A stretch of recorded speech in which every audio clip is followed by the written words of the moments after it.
Здравейте, приятели! Днешното видео ще покажа какво имам видео от Сансей.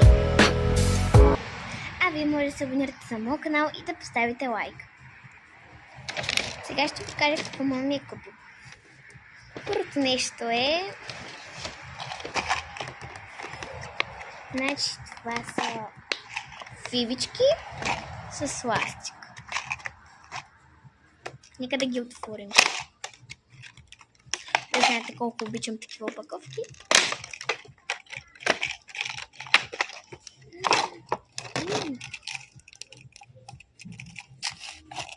То се върти. Те блестят. Ще е намазач.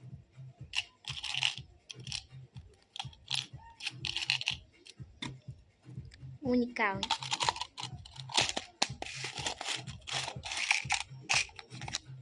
Сега ласи. Нали тях няма да ги отваряме? Да. Давам им 8,5 от 10.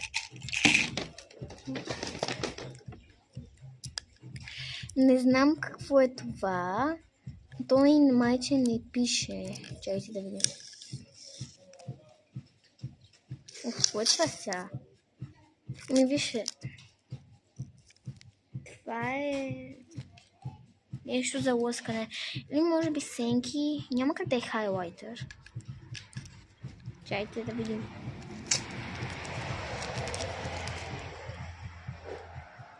Как се отваря сега това нещо?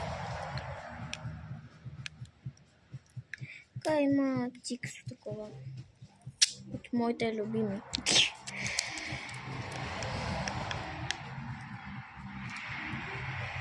Те може и после да го отворим. Иначе сега няма да го оценя, но на изглед, на поглед де. Но давам 9,5 от 10. Не знам какво е, ще питам мама.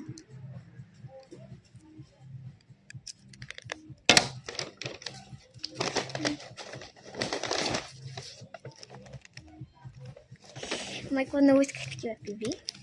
Те са на зърчица.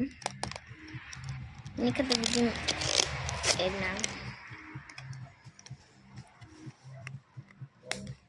И това са залепени с моето любимо тиксо.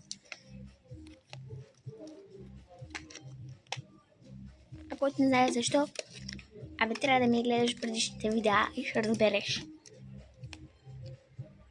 Окей, хубаво е.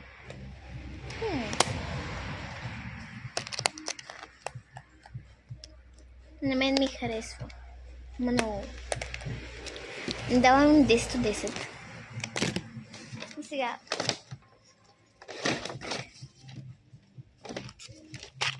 Ногти. Да ги видим сега с тия ногти.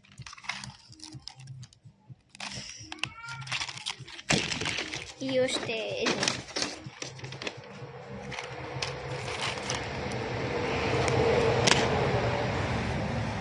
Имаме маршмелс и захарен памук. Ако ви харесва видеото, да гледате в моя канал въплъщението от Ваная. Беше много гадно, признавам си, но си го заслужих. Бай!